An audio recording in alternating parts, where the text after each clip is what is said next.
日本虽小，但是却有着许许多多带有禁忌色彩的都市传说，比如自杀森林、犬鸣隧道等等。今天老烟斗就给大家讲一讲日本都市怪谈中素有日本第一鬼村之称的山泽村。山泽村位于日本青森县八甲田山郊外一处名为小田泽的地区，原名应是小山，意思是小溪在山木林中流过。山泽村怪谈始于一场发生于昭和13年的金山杀人案。一名叫都井木雄的村民参与部队体检，由于体检不合格，导致曾经私通的妇女均拒绝了他的求爱。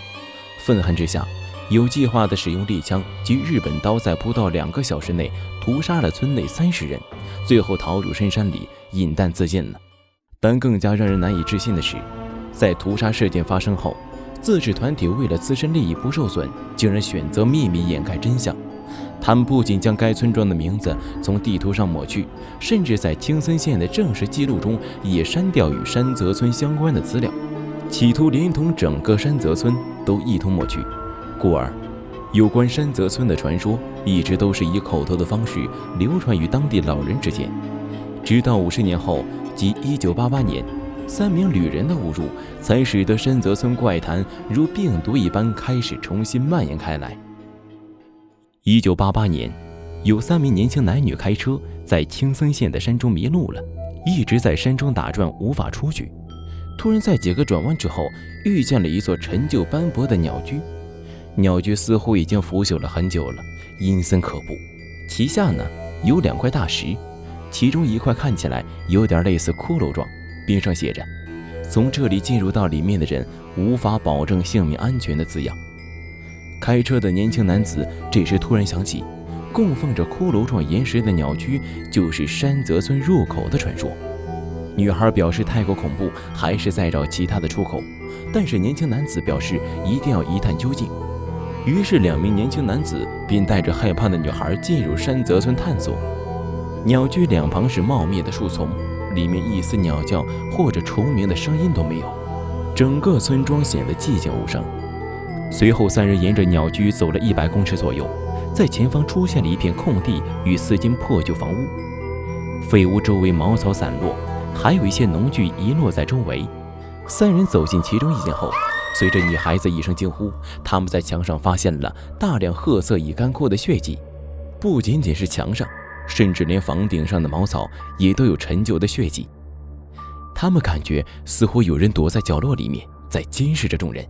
并且还隐约听到了笑声。男人们感到背部发冷，四周也隐隐绰绰的有人影在晃动。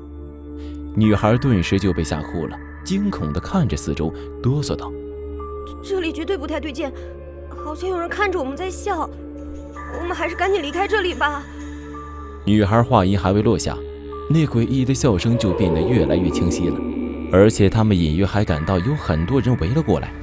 3人起了一身鸡皮疙瘩，再也忍受不了，尖叫一声就疯狂地朝着车子跑去了，企图能够尽可能快地离开这个诡异的地方。但是奇怪的事情发生了，从入口到空地明明只有100公尺的直线距离，但是这直线道路却似乎变成了一个莫比乌斯环，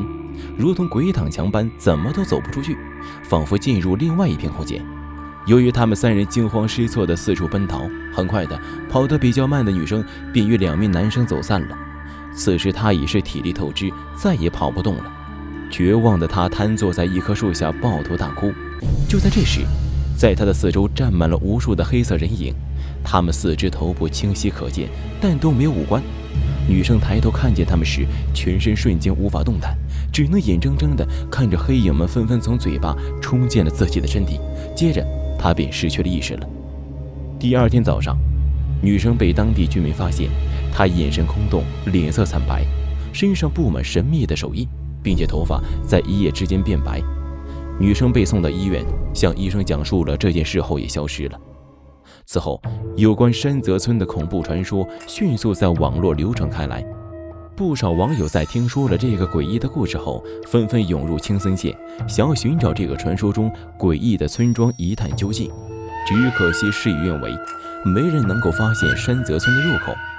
为此，2000年，日本综艺节目《奇迹体验》给出了这样的解释：山泽村存在于时空裂缝中，有时出现，有时消失。但是，事情真相真的如此吗？毫无疑问，奇迹体验给出的这个答案可信度是很低的。其实，经过资料查找，不难发现，网络传说中关于山泽村有很多的伪情报与误解。首先是山泽村从地图上消失这句话，事实上，地图上根本就没有记载过这个村庄。山泽村也并不是正式的名称，它只是一个通称。另外，山泽村传说也有可能是参考京山三神血案演变而来的，因为有现实中恐怖的案子作为核心，给人半真半假的感觉，所以流传的特别快。再加上电视、杂志等媒体去取材过、炒作过，所以各种山泽村传说也就越来越多，越传越玄乎了。实际上，山泽村以及山泽村的传说都是网友编撰虚构出来的故事而已。这也是为什么许多冒险爱好者想要寻找山泽村却始终找不到入口的原因。